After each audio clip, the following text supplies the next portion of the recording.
Good morning guys. Chemistry class में आपका स्वागत है। लास्ट क्लास में अपन हेलो कंपाउंड्स देख रहे थे, जिसमें आपको मैंने एक छोटा सा रिएक्शन बताई थी हेलो एसिड्स के साथ में, जिसको अपन ल्यूकास टेस्ट भी बोलते हैं। ल्यूकास टेस्ट के लिए देखो अपन ने बेटा ऑर्डर देखा था एल्किल हैलाइड का 3 डिग्री 2 डिग्री 1 डिग्री।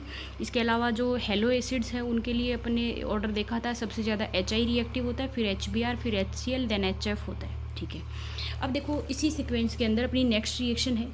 मैं जितना कम मटेरियल बता रही हूँ उसी को अपन बिल्कुल गौर से याद करते जाएंगे बेटा। देखो नेक्स्ट रिएक्शन में बोल रही हूँ, किसके रिएक्शन पढ़ रहे हैं अपन? ROH की। किसके साथ रिएक्शन करवा रहे हो? PCCX ले लो ना, कोई दिक्कत ही नहीं है। ठीक है, P पे पॉजिटिव है, इन पे negative negative negative negative positive, इसका निगेटिव, ये 3 मॉलिक्यूल है तो तीनों निगेटिव फास्फोरस के साथ में, फास्फोरस के तीनों निगेटिव इसके साथ में, तो अपने पास रिएक्शन बनेगी RX प्लस H3PO3। ठीक है, H3PO3। याद रखें जब भी फास्फोरस 3 है तो ट्राई और X है तो हेलाइड। ट्राई क्लोराइड हो सकता है, ट्राई हेलाइड हो सकता है। फास्फोरस ट्राई हेलाइड का इसेंशियल प्रोडक्ट जो होता है वो कौन होता है? H3PO3 होता है।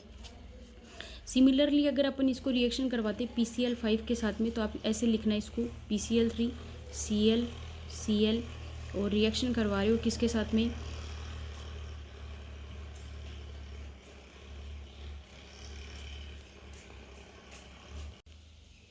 अब देखो इसकी रिएक्शन करवाएंगे तो हम ROH, ब्रेक डाउन कर दो इसको, RCl POCl3 HCl। जब भी अपन RX की रिएक्शन PCl5 के साथ करवाते हैं तो इसेंशियल प्रोडक्ट हो गया RX प्लस POCl3, है ना, POCl3। और इसके अलावा जो प्रोडक्ट होगा वो हमारा क्या होगा? HCl होगा। ये इसेंशियल प्रोडक्ट है, आपको याद रखना है। हर एक जो चैप्टर आएगा उसके अंदर आपकी ये रिएक्शन क्या होती जाएगी? रिपीट होती जाएगी बार बार, जिसमें PCl3 के साथ में और PCl5 दोनों के साथ में। नेक्स्ट देखो अपन जब अल्कोहल की रिएक्शन थायोनिल क्लोराइड के साथ में, थायोनिल क्लोराइड बोलते हैं हम SOCl2 को, तो PCl3 हो गया, PCl5 हो गया। नेक्स्ट जो रिएक्शन आती है अल्कोहल की रिएक्शन SOCl2 के साथ में, SOCl2 क्या होता है? थायोनिल क्लोराइड होता है। जब थायोनिल क्लोराइड के साथ रिएक्शन देखते हैं तो इसको भी लिखने का यही तरीका है बेटा, ROH S double bond OCl।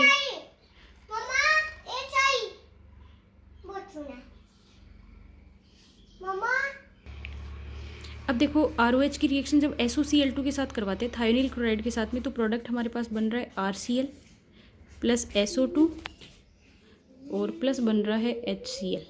ठीक है, ये दोनों ही प्रोडक्ट, यहाँ से माइनर क्वेश्चन आएगा वो देखो, ये SO2 और HCl दोनों ही प्रोडक्ट कैसे हैं? गैसियस है। तो बनने के टाइम में दोनों ही प्रोडक्ट क्या हो जाते हैं? रिएक्शन से अपने आप आइसोलेट हो जाते हैं। इसलिए जो ROH मिलता है, RX जो मिलता है वो कैसा मिलता है अपने पास में? प्योर मिलता है। ठीक है, ये जो रिएक्शन होती है ROH प्लस SOCl2, ये रिएक्शन पेरिडीन की प्रेजेंस में होती है। ठीक है, यहाँ पे पेरिडीन का फॉर्मूला होता है C5H5N, या फिर आप ऐसे बोल सकते हो 5 मेंबर्ड रिंग है पेरिडीन। ठीक है, यहाँ पे इस रिएक्शन को, है ना, जब अल्कोहलों की रिएक्शन थायोनिल क्लोराइड के साथ में पेरिडीन की प्रेजेंस में, पेरिडीन यहाँ पे किस मीडियम का काम करेगी? क्षारीय का।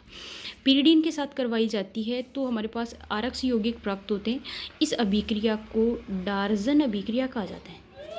ठीक है ना, इस अभिक्रिया को हम क्या कहते हैं? डार्जन अभिक्रिया कहते हैं। डार्जन अभिक्रिया एल्किल हैलाइडों को बनाने की सबसे बेस्ट विधि मानी जाती है ना।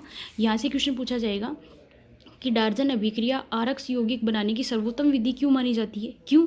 क्योंकि इसके अंदर बनने वाले सह उत्पाद दोनों ही गैसीय प्रावस्था में होते हैं, इसलिए वो दोनों के दोनों क्या हो जाते हैं? जल्दी से ही रिएक्शन से बाहर निकल जाते हैं और बनने वाला जो RCl या RX यौगिक होगा वो शुद्ध अवस्था में आता है। पहली बात। दूसरी बात ये आती है कि क्या SOBr2 और SOI2 काम में ले सकते हैं अपन? नहीं, ना तो SOBr2 प्रेजेंट होता है और न ही SOI2 प्रेजेंट होता है। तो दिस रिएक्शन इज ये अभिक्रिया पर्टिकुलर किसके लिए काम में ली जाती है? SOCl2 के साथ में, पीरिडीन की उपस्थिति में। पीरिडीन यहाँ पे माध्यम का काम करेगा। पीरिडीन क्या करता है? यहाँ पे जो HCl गैस निकलती है उसको अवशोषित करने का काम करते हैं। ठीक है, ये जो अभिक्रिया इसको बोलते हैं डार्जन, सर्वोत्तम इसलिए मानी जाती है, गैसीय उत्पाद है, साथ में बाहर निकल जाएंगे, इसलिए इस अभिक्रिया को सबसे ज़्यादा काम में लिया जाता है।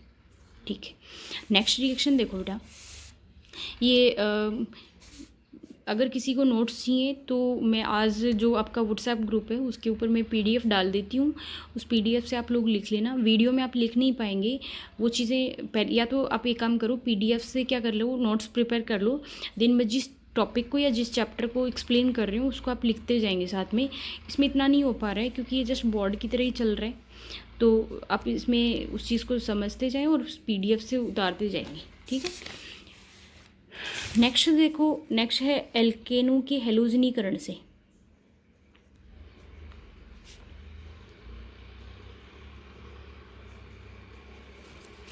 एल्केनो के हेलोजनीकरण से मतलब ये होता है जब CH4, ठीक है, उसकी रिएक्शन करवाते हैं अपन X2 के साथ में।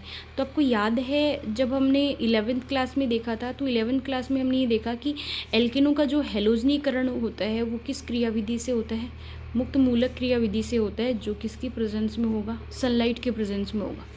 सनलाइट के प्रेजेंस में इसमें पहला हाइड्रोजन मुक्त हो जाएगा CH3X। अगर इसको आगे फिर से आप X2 के साथ रिएक्शन करवाओगे तो कंपाउंड बन जाएगा CH2X2। अगेन इसको रिएक्शन करवाओगे तो बन जाएगा CHX3। नेक्स्ट अगर रिएक्शन करवाओगे तो CX4 बन जाएगा। सारे के सारे हाइड्रोजन प्रतिस्थापित होते जाएंगे। हमको कौन सा प्रतिस्थापित चाहिए उतनी ही मात्रा में क्या लेंगे, हम X2 लेंगे। अगर इनका अनुपात 1:1 है तो 1 हाइड्रोजन प्रतिस्थापित होगा, 1:2 है तो 2 होंगे, 3 है तो 3 होंगे, और ये बहुत ज़्यादा मात्रा में है तो सारे के सारे हाइड्रोजन प्रतिस्थापित हो जाएंगे, किससे, हेलोजन मॉलिक्यूल से प्रतिस्थापित हो जाएंगे, ठीक है। अब देखो इसके अंदर भी एक ऑर्डर पूछा जाता है। मैंने ये कहा था कि मुक्त मूलक जो होते हैं जितना बड़ी साइज़ का होगा उतना ही ज़्यादा स्थायी होगा, तो ये पूछा जाता है एल्केनों के हेलोजनीकरण के लिए एल्किल हैलाइडों के स्थायित्व का क्रम क्या होगा। तो इनके स्थायित्व का क्रम होगा 3 डिग्री, 2 डिग्री, 1 डिग्री, ठीक है, 3 डिग्री, 2 डिग्री, 1 डिग्री। तो इसमें 3 डिग्री अगर है तो वो सबसे ज़्यादा होगा, 2 डिग्री है तो उससे कम होगा, 1 डिग्री है तो और भी कम होगा।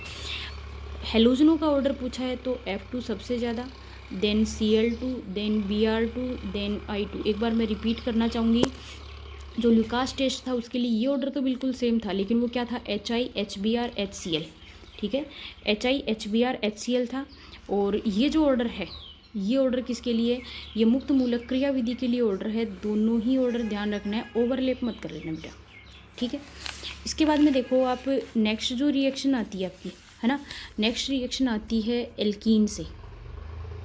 देखो एल्कीन से जो रिएक्शन आ रही है वो वही है, एल्कीन से रिएक्शन जो आती है मार्कोनी और एंटी मार्कोनी, ठीक है। मार्कोनी और एंटी मार्कोनी यही है रिएक्शन, जैसे CH3 आ गया, CH डबल बॉन्ड CH2 आ गया। रिएक्शन करवानी है आपको इसकी HX के साथ में। जब HX के साथ में इसकी रिएक्शन करवा रहे हो तो अगर वो मार्कोनिकोफ नियम से हो रही है तब तो X यहाँ जुड़ेगा, तो प्रोडक्ट हमारा बनेगा CH3HX और CH3, 2 डिग्री प्रोडक्ट बन गया। लेकिन अगर वो एंटी मार्कोनी करवाना है तो एंटी मार्कोनी करवाने के लिए अपन को इस रिएक्शन में क्या डालना पड़ेगा, H2O2। तो ये क्या बन जाएगा फिर CH3 CH2 CH2 और देन क्या बन जाएगा, X बनेगा। इस चीज़ को मैंने लाइटली इसलिए ले रहा है, 11th में आपके पास ये है सारा मटेरियल, तो आप इसको देख लेना उसके अंदर कि योगात्मक अभिक्रिया अगर हो रही है तो उसके अंदर अपने जो मार्कोनिकोफ नियम है वो क्या है, एंटी मार्कोनिकोफ नियम है वो क्या है, ठीक है। नेक्स्ट जो रिएक्शन आती है, जो एंटी मार्कोनिकोफ होता है उसको अपन क्या बोलते हैं, खराश प्रभाव भी बोलते हैं, जिसको परोक्साइड इफेक्ट भी बोलते हैं। और मार्कोनिकोफ नियम ये होता है कि जुड़ने वाले समूह का धनात्मक हिस्सा वहाँ जुड़ता है जहाँ पहले से हाइड्रोजन ज़्यादा हो, और ऐसा करने से अपने पास एक स्थायी उत्पाद मिलता है।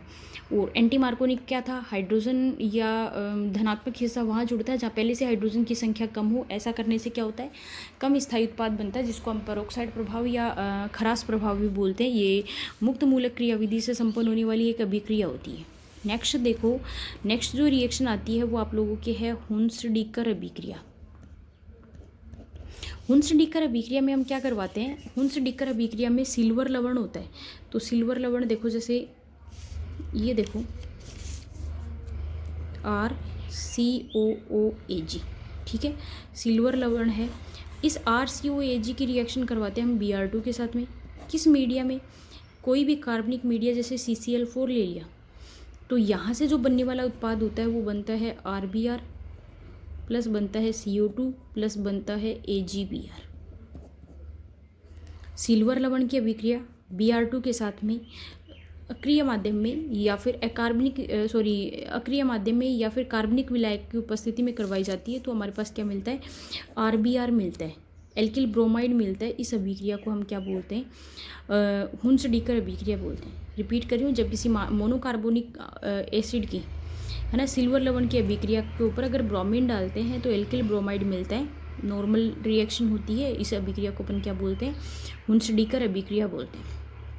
ये जो अभिक्रिया होती है ये RBr बनाने की सबसे अच्छी विधि होती है ना, क्योंकि इससे बनने वाला जो RBr होती है उसकी लब्धि अच्छी होती है, उसकी क्या होती है, अमाउंट ज़्यादा होती है, मात्रा ज़्यादा मिलने की वजह से इसको अपन क्या बोलते हैं, सबसे बेस्ट मेथड है। ठीक है, नेक्स्ट आगे और देखो बेटा, नेक्स्ट आगे देखो आप हेलोजन विनिमय। यहाँ से बहुत माइनर क्वेश्चन आएगा। हेलोजन विनिमय में देखो आप, हेलोजन विनिमय के अंदर मैंने ये लिखा है RCl। इस RCl की रिएक्शन करवा रही हूँ मैं NaI के साथ में। ठीक है, अभिक्रिया किसकी उपस्थिति में हो रही है, एसीटोन की उपस्थिति में हो रही है। ठीक है, हेलोजन विनिमय मतलब इसका हेलोजन इसके साथ, इसका हेलोजन इसके साथ, तो क्या बन जाएगा Ri प्लस NaCl। ये जो अभिक्रिया है जिसके अंदर ये क्या है, ये क्षार धातु ही तो है। ठीक है, जब एल्किल हैलाइडों की अभिक्रिया क्षार धातुओं के लवणों के साथ अभिक्रिया करवाई जाती है तो Ri यौगिक प्राप्त होते हैं या एल्किल आयोडाइड यौगिक प्राप्त होते हैं। एल्किल आयोडाइड यौगिक बनाने की विधि है। ठीक है, इस अभिक्रिया को हम बोलते हैं, ये फिंकेल्स्टाइन अभिक्रिया है। ठीक है, फिंकेल्स्टाइन अभिक्रिया है ये। एक बार और देखें, RCl, जब इस यौगिक की अभिक्रिया हम करवा देते हैं AgF के साथ, इसका हेलोजन इसके साथ, इसका हेलोजन इसके साथ, क्योंकि रिएक्शन कौन सी है, हेलोजन विनिमय, तो यहाँ पे क्या बन जाएगा RF प्लस AgCl। इसका तो कोई जिक्र ही नहीं है। इस अभिक्रिया से तो हमको सिर्फ और सिर्फ क्या मिलते हैं, आयोडाइड। इस अभिक्रिया से हमको सिर्फ और सिर्फ क्या मिलते हैं, RF। इससे पहले हमने जितनी रिएक्शन पढ़ी है वो RCl इस तरीके से पढ़ी है। RBr के लिए एक ही रिएक्शन स्पेसिफाई पढ़ी है, वो कौन सी है, हुंस-डीकर रिएक्शन है। ठीक है, याद रखना मैं क्या क्या बात कह रही हूँ। RCl के लिए तो बहुत सारी रिएक्शन है जिसके अंदर अपने लुकास टेस्ट देखा, PCl3, PCl5, SOCl2, एल्कीन, ये सारी। RBr के लिए एक ही रिएक्शन है, वो कौन सी है, हुंस-डीकर। तो आपसे अगर ऐसा पूछे ना RBr बनाने की विधि, तो आप हुंस-डीकर अभिक्रिया को स्ट्रेस देंगे। इसके अलावा देखो, अगर आपसे पूछे एल्किल आयोडाइड बनाने की विधि, तो आप कौन सी अभिक्रिया लोगे, फिंकेल्स्टाइन अभिक्रिया लोगे। और अगर आपसे ये पूछ ले फ्लोराइड बनाने की, है ना, एल्किल फ्लोराइड बनाने की जो अभिक्रिया है, तो उस अभिक्रिया को आप बोलते हो स्वार्ट अभिक्रिया। अंतर क्या है, स्वार्ट अभिक्रिया D ब्लॉक धातु के साथ में है और फिंकेल्स्टाइन अभिक्रिया S ब्लॉक धातु के साथ में है। होती दोनों ही एसीटोन की प्रेजेंस में है। रिएक्शन में दोनों में इसका इसके साथ, इसका इसके साथ जुड़ना इसी तरीके से। समझ पा रही हो मेरी बात को। तो फिंकेल्स्टाइन क्या है, एल्किल आयोडाइड बनाने की विधि है, क्षार धातु के साथ गर्म करते हैं। स्वार्ट अभिक्रिया क्या है, एसीटोन वाले के अंदर ही है लेकिन D ब्लॉक धातु के साथ इसकी रिएक्शन करवाते हैं फ्लोराइड बनाने की। तो फ्लोराइड बनाने की स्पेशल, आयोडाइड बनाने की स्पेशल, जो हुंस-डीकर रिएक्शन थी वो ब्रोमाइड बनाने की स्पेशल, और बाकी सारी रिएक्शन किसके लिए थी, बाकी सारी की सारी रिएक्शन थी एल्किल क्लोराइड के साथ बनाने की। आज के अपने इस वीडियो के अंदर आपके मेथड्स ऑफ प्रिपरेशन पूरे हो चुके हैं। नेक्स्ट क्लास में जब भी हम मिलते हैं मैं आपको एक एक करके एक्सप्लेन करूँगी फिजिकल प्रॉपर्टीज़। उससे पहले आपसे एक रिक्वेस्ट है बेटा, जो ऑर्गेनिक GOC मैंने करवाई आप लोगों को, उस GOC के अंदर आप ये ऑर्डर याद रखना, बॉइलिंग पॉइंट कैसे निकालते हैं, सोल्यूबिलिटी कैसे निकालते हैं, इसके अलावा जो कलर वगैरह वो किस तरीके से याद करना है, तो उस टॉपिक को आप याद रखना। अगला जो अपना फिजिकल प्रॉपर्टीज़ होगा टोटल उसी पे बेस्ड होगा, और यही नहीं, ऑर्गेनिक के जितने भी चैप्टर हैं वो सारे उसी कॉन्सेप्ट पे हैं। तो आपसे एक बार एक रिक्वेस्ट है कि उस जो ऑर्गेनिक GOC है उसको माइनरली एक बार आप पढ़ लो बेटा, ताकि आपको कोई भी प्रॉब्लम नहीं आए, कोई भी डाउट नहीं आए उसको एक्सप्लेन करने में।